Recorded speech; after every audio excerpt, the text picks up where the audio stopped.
Hello students. हमने अपनी last videos में देखा था कि रियल नंबर्स जो हैं उनको हम किस में डिवाइड कर सकते हैं? दो में डिवाइड कर सकते हैं। एक है रैशनल नंबर्स और एक है इर्रेशनल नंबर्स। फिर हमने पिछली वीडियोस में सब कुछ डिस्कस कर लिया था कि रैशनल नंबर्स कौन से होते हैं, जो p बाय क्यू की फॉर्म में होते हैं, जहाँ पे p एंड q जो होते हैं वो they belong to integers and denominator यानी कि q is not equal to 0। और किस तरह से रैशनल नंबर्स के अंदर इंटीजर्स ऑटोमेटिकली आ जाते हैं। इंटीजर्स कौन से होते हैं? आपका सेट जिसमें 0 पॉजिटिव इंटीजर्स और नेगेटिव इंटीजर्स भी आ जाते हैं। तो ऑटोमेटिकली ये p बाय क्यू की फॉर्म में इन सबको लिखा जा सकता है। 0 को लिखा जा सकता है 0/1 या 0/2, 1 को लिखा जा सकता है 1/1, 2 को लिखा जा सकता है 2/1 and so on. And similarly इसके अंदर इंक्लूडेड है होल नंबर्स और होल नंबर्स के अंदर इंक्लूडेड है नेचुरल नंबर। ये सब हमने बहुत अच्छे से डिस्कस कर लिया था। तो रियल नंबर्स में दो आते हैं, रैशनल और इरेशनल। और रैशनल के अंदर जो अभी तक हमने जूनियर क्लासेस में पढ़े हैं, चाहे वो नेचुरल हो, चाहे वो होल हो, चाहे वो इंटीजर हो, वो सब ऑटोमेटिकली इंक्लूडेड हो जाते हैं। अब हम बात करते हैं इरेशनल नंबर्स की। अब इम्पोर्टेंट जो है वो क्या शुरू हो जाएगा? Irrational numbers. देखिए, इर्रेशनल नंबर्स कौन से होंगे? जो रैशनल नहीं होंगे। सिंपल सी डेफिनेशन है, इर्रेशनल नंबर्स जो कि रैशनल नहीं है, यानी कि जिनको p बाय क्यू की फॉर्म में नहीं लिखा जा सकता, जहां पे p और q integers and q is not equal to 0, जो रैशनल नंबर्स नहीं है, ठीक है, वो क्या हो जाते हैं? इर्रेशनल हो जाते हैं। For example √2। जब हम इसकी डिवीजन करेंगे, लॉन्ग डिवीजन मेथड जो आपने सीखा हुआ है, जब हम से स्क्वायर रूट निकालना जो आपने 8th क्लास में लॉन्ग डिवीजन मेथड से सीखा है, हम √2 निकालेंगे, हम √3 निकालेंगे, तो हम देखेंगे कि वो क्यों है इर्रेशनल। ठीक है, √5, √4 नहीं है। ठीक है, √4 जो है that is 2, it can be -2 of course. √6 हो गया, √7 हो गया, √11 हो गया, √10 हो गया। ये सब क्या है? ये सब जो है वो इर्रेशनल नंबर्स हैं। ये बहुत इंपॉर्टेंट है चीज कि ये सब क्या है? इर्रेशनल नंबर है। तो एक नंबर को हम इरेशनल तब बोलते हैं जब it can not be written in the form, when it can not be written in the form p by q, where p and q are integers and q is not equal to 0। तो जो rational number की definition है उसी को हमने irrational number की definition में कर देना। अगर डेफिनेशन आ जाए कि इरेशनल नंबर्स वो नंबर होते हैं which can not be written in the form p by q, where p and q are integers and q is not equal to 0। Simple सी बात है, राइट? देखिए, अब आपने पाई के बारे में सुना है बहुत जगह, आप काफी जूनियर क्लासेस से पाई जिसको हम 22/7 लिख देते हैं, हम सबको आप कहोगे कि ये तो इरेशनल कह रहे हैं। हर जगह हम जहां भी बुक में पढ़ रहे हैं कि ये तो इरेशनल है, बट इसकी वैल्यू तो 22/7 लिख रहे हैं, तो ये कैसे हो गया इरेशनल? क्योंकि इसको तो p बाय क्यू की फॉर्म में लिखा जा सकता है, p और q दोनों इंटीजर्स और q नॉट इक्वल टू 0 है। But let me tell you कि एक्चुअली में पाई की वैल्यू ये नहीं होती एग्जैक्टली ये हमने कैलकुलेशंस इजी करने के लिए। तो अगर क्वेश्चन है कि क्या 22/7 रैशनल है, it is a rational number, it is a rational number see. But pi जो है वो क्या है? वो एक इरेशनल नंबर है। तो अगर कभी कभी ऑब्जेक्टिव में पूछ लिया जाता है, ऑब्जेक्टिव 1 मार्क में, ठीक है, कि इनमें से कौन सा जो है वो इरेशनल है, तो वो आपको ऑप्शन दे देंगे 22/7, 3.14, पाए। तो आपका आंसर इरेशनल में पाए आएगा। और है क्या ये पाए? चीज क्या है? देखिए, आपको पता है मैथ्स की बहुत पुरानी हिस्ट्री है, ठीक है, किस तरह से धीरे धीरे करके अलग अलग मैथमेटिशियन ने कैसे कैसे डिराइव किया, उसमें हम नहीं जा रहे। सिंपल सा है क्या, जब देखा गया कि कोई भी एक सर्कल लिया गया, कोई भी एक सर्कल लिया गया, ओके, उस सर्कल को मान लो एक थ्रेड लिया गया, ये उसका सेंटर है मान लो, ठीक है, तो ये क्या हो गया? उसका रेडियस हो गया। थोड़ा सेंटर इधर कर लेते हैं। तो जब इसको एक थ्रेड से इसका सरकमफ्रेंस को मेजर किया गया, इसकी जो बाउंड्री है, थ्रेड से मान लो उसकी बाउंड्री को मेजर किया गया, ठीक है। सिमिलरली उसके किसको मेजर किया गया? उसके रेडियस को, या फिर उसके डायमीटर कह लो, ये इसका डायमीटर हो जाएगा, राइट? तो उसके डायमीटर को भी मेजर किया गया, उसके डायमीटर को भी मेजर किया गया। तो देखा गया ऐसे ही एक बड़ा, मतलब बहुत सारे अलग अलग सर्कल ले लिए, बहुत सारे अलग अलग सर्कल ले लिए और उनके डायमीटर्स भी निकाल लिए। बहुत सारे अलग अलग सर्कल ले लिए और उनके डायमीटर्स भी निकाल लिए, कोई छोटा सर्कल, कोई बड़ा सर्कल, कोई बहुत बड़ा सर्कल एंड सो ऑन। क्या देखा गया? क्या देखा गया कि ये तो ओवल बन गया,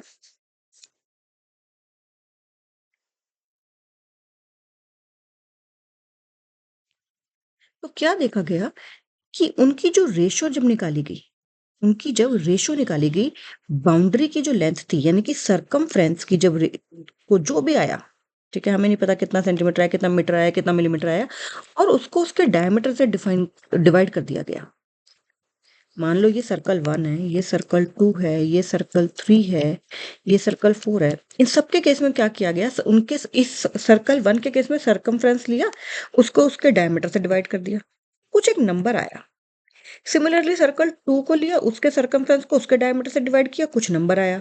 सर्कल 3 लिया, उसके सरकमफ्रेंस को उसके डायमीटर से डिवाइड किया, कुछ नंबर आया। सर्कल 4 लिया, उसके सरकमफ्रेंस को उसके डायमीटर से डिवाइड किया, कुछ नंबर आया। और देखा क्या गया, ऐसे बहुत सारे सर्कल्स लिए गए और देखा क्या गया कि उन सब में जो वैल्यू आई इस रेशो की, किस रेशो की, सरकमफ्रेंस अपॉन डायमीटर की, वो सेम थी। वो क्या थी, सेम थी, ठीक है। लेकिन वो एक वो जो पॉइंट्स में आ रहा था आंसर, वो नॉन टर्मिनेटिंग और नॉन रिपीटिंग आ रहा था, मतलब डिजिट्स चलते ही जा रही थी, non terminating and non repeating आ रहा था, तो वो रुक ही नहीं रही थी, ठीक है। मतलब अभी भी, मतलब हम इतने ज्यादा उसमें डिजिट्स आ चुके हैं, ट्रिलियंस ऑफ डिजिट्स उसमें पाई में आ चुके हैं, लेकिन वो रुक नहीं रहा अभी तक, ठीक है। पाई की जो वैल्यू है वो रुक नहीं रही है। तो अब क्योंकि वो वैल्यू तो कभी रुक ही नहीं रही थी, तो उसको एक क्या नाम दे दिया कैलकुलेशंस के पर्पज से, पाई, ठीक है। तो क्यों इसको हम इरेशनल कहते हैं, क्योंकि ये जो आया था नंबर डिवाइड करके, ये एक नॉन टर्मिनेटिंग नॉन रिपीटिंग था। ऐसा नहीं था कि 2/5 आ गया या सिंपली 22/7 आ गया, ठीक है? ये रुक ही नहीं रहा था, तो इसी वजह से उसको एक इरेशनल नंबर माना जाता है। इसलिए पाई को एक इरेशनल नंबर माना जाता है, ना कि रैशनल। तो आपको सिंपली याद रखना है कि पाई जो क्या है, पाई एक इरेशनल नंबर है। ये बहुत ही इंपॉर्टेंट बात जो है आपको याद रखनी। देखिए, अब जैसे मैं आपको बोला था कि इनफाइनाइटली मैनी रैशनल नंबर्स हैं, इनफाइनाइटली मैनी रैशनल नंबर्स हैं, वैसे ही same way infinitely many irrational numbers भी हैं, ओके। और ये दोनों मिलके, रैशनल और इरेशनल मिलके, दोनों के दोनों नंबर लाइन पे रिप्रेजेंट होते हैं, याद रखना है आपने। ऐसा नहीं है कि नंबर लाइन पे सिर्फ रैशनल नंबर हो सकते हैं। हमने क्या बोला था, रियल नंबर में क्या क्या आते हैं, दोनों आते हैं, रैशनल और इरेशनल। तो अगर दोनों आते हैं तो नंबर लाइन पे ये दोनों रिप्रेजेंट होते हैं, यानी कि हर पॉइंट नंबर लाइन पे या तो रैशनल या इरेशनल को डिनोट करता है, ओके। हर, और ये तो नेवर एंडिंग नंबर लाइन आपको पता ही है। तो रियल नंबर्स में दोनों होते हैं, रैशनल भी और इरेशनल भी, याद रखना अंडरस्टैंडिंग के लिए। रियल नंबर्स में दोनों होते हैं, रैशनल और इरेशनल, और हर पॉइंट जो है नंबर लाइन पे वो इधर रैशनल को रिप्रेजेंट करेगा या इरेशनल को रिप्रेजेंट करेगा। और हमने ये भी देख लिया था कि उनकी यूनिक रिप्रेजेंटेशन नहीं है रैशनल नंबर्स की, जैसे 1/2 है या 2/4 है या 5/10 है, ये सबकी वैल्यू 1/2 ही है, राइट। इन सबकी वैल्यू 1/2 ही है। अब आपने रैशनल नंबर्स की तो देख लिया था, मान लो ये 0 है, तो इंटीजर्स तो आपको पता ही है। फिर आपने 2/5, 3/4, आपने सारे के सारे इसमें देख लिए थे कि आपको जैसे 2/5 है तो ये 0.4 हो गया, तो ये 0 और 1 के बीच में 0.4 आपको मिल जाएगा। इसको डिवाइड जब कर देंगे 10 पार्ट्स में तो आपको 0.4 मिल जाएगा, ठीक है, दिस नंबर से ए पॉइंट। अब आप इरेशनल नंबर्स को कैसे आप नंबर लाइन पे रिप्रेजेंट करते हैं, तो आपके सिलेबस में सिर्फ आप 3 को ही देखेंगे कि आपको रिप्रेजेंट करना है, ठीक है। उसके बाद भी आ जाए तो आप देख सकते हैं, एक तो हो गया √2, एक हो गया √3, एक हो जाएगा √5। इसी को ही मेनली देखेंगे कि किस तरह से नंबर लाइन पे इसको रिप्रेजेंट करना है, ठीक है। मैं इसकी एक अलग वीडियो कंपास से बना के भी एक दिखा दूंगी, ठीक है, थोड़ा टाइम के बाद, एक प्रॉपर रिकॉर्ड करके अलग से उसमें, मतलब अलग से मोबाइल पर रिकॉर्ड करके फिर एक वीडियो दिखा दूंगी। लेकिन अगर आप सिंपली, अगर आपको √2, अब हम देख के चलते हैं कि हमें √2 को ड्रॉ करना है, नंबर लाइन पे लोकेट करना है कि कहाँ है रूट, तो क्या करना है। आप सबने पाइथागोरस थ्योरम पढ़ी है, आपको पाइथागोरस थ्योरम का रूल भी पता है कि अगर ये एक राइट एंगल ट्राइंगल है और ये इसकी यूनिट है 1 सेंटीमीटर, इसकी भी 1 सेंटीमीटर है, तो ये कितना हो जाएगा, आपको पता है ABC, तो AC का square is equal to AB का स्क्वायर प्लस BC का स्क्वायर होता है, यानी कि हाइपोटेन्यूज का square is equal to base का स्क्वायर प्लस परपेंडिकुलर का स्क्वायर। ये हो जाएगा 1 का स्क्वायर, ये आ जाएगा 1 का स्क्वायर, जो कि 1 + 1 यानी कि 2, तो AC स्क्वायर आ गया 2, तो AC कितना आ जाएगा, this implies what, that AC is √2। तो यानी कि ये जो वैल्यू है, ये कितनी है? ये √2 है, ठीक है? लेकिन अब ये हवा में है और हमें इसको नंबर लाइन पे उतारना है। बस अब ये काम हम क्या कहाँ करेंगे? अब ये काम हम नंबर लाइन पे करेंगे। आपने करना क्या है? आपने एक स्केल लेना है, उसे एक लाइन खींचनी है, वहाँ पे कोई पॉइंट को 0 मार्क कर लेना है। फिर स्केल की मदद से ही 1 सेंटीमीटर पे, 2 सेंटीमीटर पे आप पॉइंट्स मार्क कर लीजिएगा, उनको मार्क भी कर दीजिए, ठीक है? आपने 0 कोई पॉइंट लिया, 0 मार्क किया उसको, फिर पूरा एग्जैक्टली स्केल के हिसाब से उस 1 सेंटीमीटर के बाद आपने उस पे 1 लिख देना है, फिर उसके 1 सेंटीमीटर के बाद यानी कि 0 से 2 सेंटीमीटर के बाद उस पे 2 लिख देना है। ये हो गया। अब आपने क्या करना है? वही कर रहे हैं। क्या कर रहे हैं हम? वही, बिल्कुल वही रेक्टेंगल बना रहे हैं जो भी हमने बात की थी पाइथागोरस थ्योरम वाली। अब ये जो पॉइंट है, ये वाला पॉइंट कौन-सा हो जाएगा? ये जो 1 वाला पॉइंट है, ये 0 हो गया, ये 1 हो जाएगा, तभी तो ये 1 सेंटीमीटर का बेस होगा। इसी तरह से हम यहाँ पे 1 बना लेंगे। कैसे बनाएँगे? लेकिन ये राइट एंगल ट्रायंगल होता है। पाइथागोरस थ्योरम तो राइट एंगल ट्रायंगल पे लगती है। तो अब हम क्या करेंगे? आपने क्या किया? सबसे पहले लाइन ड्रॉ की, उस पे किसी पॉइंट को 0 मार्क किया, फिर स्केल से 1 सेंटीमीटर, 2 सेंटीमीटर को भी मार्क कर दिया। अब जो ये 1 वाला पॉइंट है, यानी कि ये बेस, ये जो बेस है जिसको मैं ब्लू कलर से मैंने मार्क किया, ये 1 सेंटीमीटर हो गया। अब यहाँ पे आप एक लाइन खींच के, आपको 90 डिग्री का एंगल डी से बनाना आता है, कंपास से भी बनाना आता है, जैसे आपको ठीक लगे आप वैसा बना लीजिए 90 डिग्री का एंगल। आपने जैसे ही 90 डिग्री का एंगल बना लिया, कंपास खोल के 1 सेंटीमीटर की आर्क पॉइंट नंबर 1 पे, यानी कि इसको मैं ए पॉइंट दे रही हूँ, ठीक है? या इसको बी दे देते हैं, क्योंकि इसको बी दे देते हैं क्योंकि हमने जो भी पीछे फिगर आपको बताई थी उसमें ए बी ऐसे करके नाम दिया था ना। जो भी आपको नाम ठीक लगे वो दे सकते हो, कोई दिक्कत नहीं। अब आपने बी पॉइंट पे यहाँ पे कंपास रख के 1 सेंटीमीटर की एक आर्क मार लेनी है। तो ये कि इसको सी पॉइंट दे देना है, तो ये बी सी भी 1 सेंटीमीटर का हो जाएगा। तो यानी कि ये भी 1 हो गया, ये भी 1 हो गया। अब हमने क्या करना है? ए सी को हमने ज्वाइन कर लेना है। और हमें पता है पाइथागोरस थ्योरम के हिसाब से ये तो √2 आया, ये तो √2 है, लेकिन ये हवा में है, ये तो हवा में है। अब आपने क्या करना है? कंपास रख के यहाँ पे इसने ए सी को मेजर कर लेना है और उसी को कंपास से रख के आपने यहाँ पे उसको उतार देना है। आपने उसको यहाँ पे उतार देना है।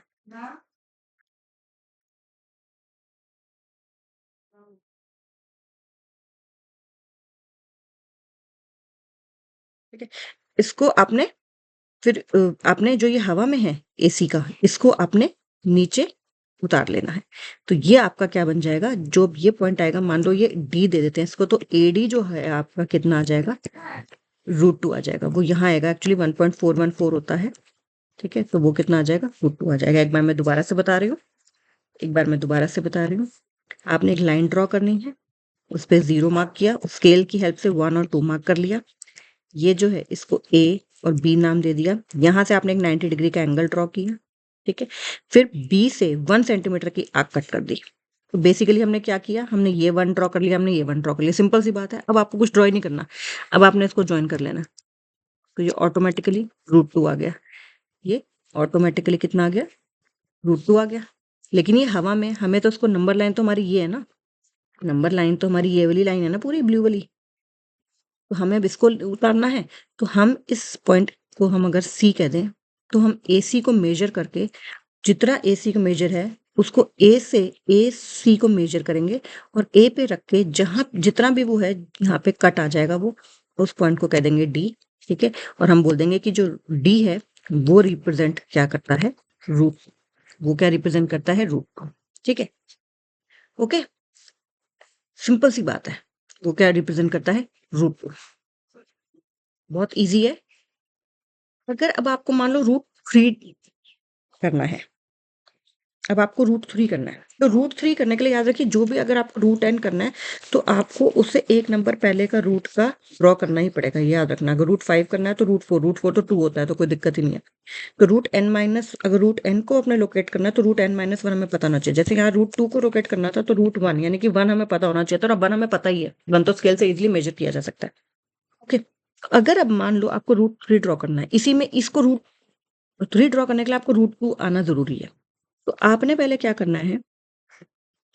आपने पहले क्या करना है? वही यहाँ पे 90 डिग्री का एंगल लेके 1 सेंटीमीटर कम करना है। और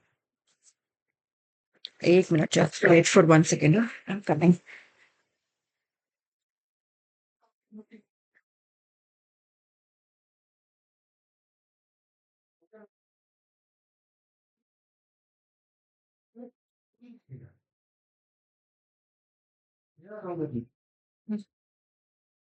तो अब इसमें √3 कैसे बनाएंगे, ठीक है। √3 कैसे बनाएंगे, आपने √2 बनाना है पहले। उसके लिए आपने यहाँ 1 सेंटीमीटर का मार्क किया, ये आपका √2 हो गया। एक ऑप्शन तो ये कि आप ये √2 जो आ गया आपका ये √2 आ गया, ये जो लाइन है हमारी से ए एंड सी, ये हमारी √2 आ गई। इस पे आप 90 डिग्री का एंगल बनाइए यहाँ पे, क्योंकि देखिए अब कैसे होगा, अब कैसे होगा, अगर मैं इसको √2 मान लूं और इसको 1 मान लूं, तो देखिए, और इसको मैं कह देती हूँ ई एफ जी। तो ई एफ का square equal to F G का स्क्वायर प्लस जीई का स्क्वायर, वो है √2 का स्क्वायर और वो है 1 का स्क्वायर। तो ये आ गया 2, ये आ गया 1, यानी कि ये आ गया 3। तो ई एफ का स्क्वायर आ गया 3, तो ई एफ कितना आ गया, √3। तो हमें ये ई एफ जो है √3 निकालना है।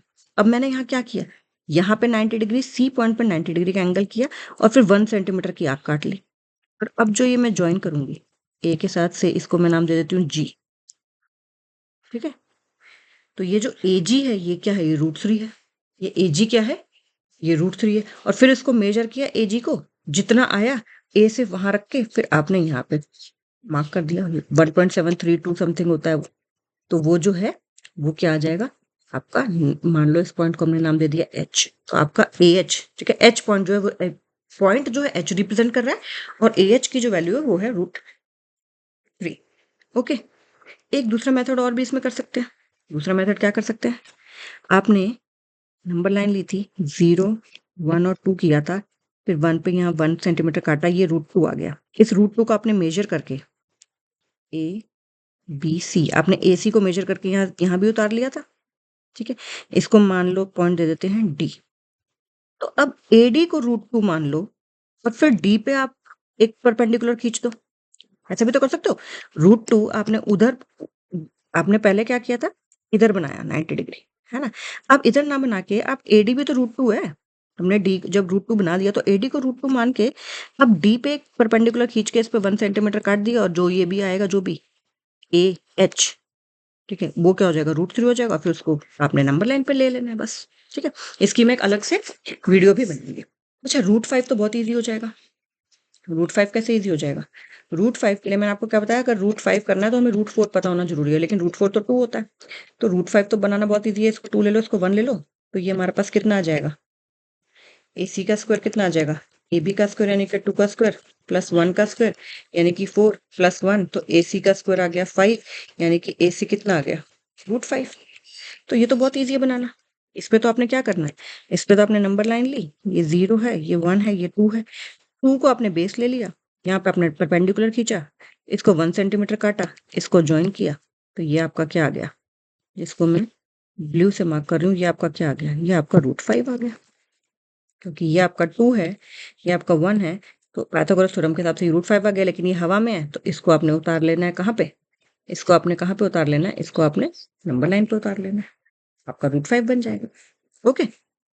तो जो ये है, ये ईजी है और आपको कोई दिक्कत नहीं आएगी अगर आप थोड़ा सा इसको फोकस करेंगे तो। ओके। और परपेंडिकुलर आप चाहो तो आप डी से बना सकते हो, और चाहो तो आप इसको सीधा सीधा अपना कंपास से भी बना सकते हो, क्योंकि 90 डिग्री का एंगल बनाना कोई मुश्किल नहीं होता। और आपको याद रखने की बात यह है कि अगर √n आपको लोकेट करना है, तो आपको √n-1 सॉरी पता होना चाहिए। That is the thing you should remember. Okay. So आगे कल करेंगे। Take care and do share it with your friends also. And जो मैं आपको बार बार बात बोलती हूँ कि थोड़ा थोड़ा भी मैथ्स रोज करोगे ना, तो कोई दिक्कत नहीं आएगी। आप इकट्ठा मैथ्स जब करने बैठ जाते हो ना, तो दिक्कत आती है। अगर रोज थोड़ा थोड़ा मैथ्स करोगे, कभी भी दिक्कत नहीं आती है। एंड हमें अंडर एस्टिमेट नहीं करना चाहिए कि हम 20 मिनट मैथ्स कर रहे हैं या 15 मिनट मैथ्स कर रहे हैं। 15 मिनट भी ये कितना ज़्यादा कंट्रीब्यूट करता है हमारे मार्क्स में, आप इसको समझिए प्लीज़, ठीक है। So take care and I would again request you कि आप इस चैनल को अपने फ्रेंड्स के साथ शेयर करिए एंड अपने क्लासमेट्स के साथ शेयर करिए। आपके कोई कजन्स हों, आपके कोई फ्रेंड्स हों जिनको आपको लगता है कि हाँ ज़रूरत हो सकती है कि थोड़ा थोड़ा एटलीस्ट कुछ समझ आए मैथ्स में, तो आप उनके साथ ज़रूर शेयर करिए। Okay, thank you, take care.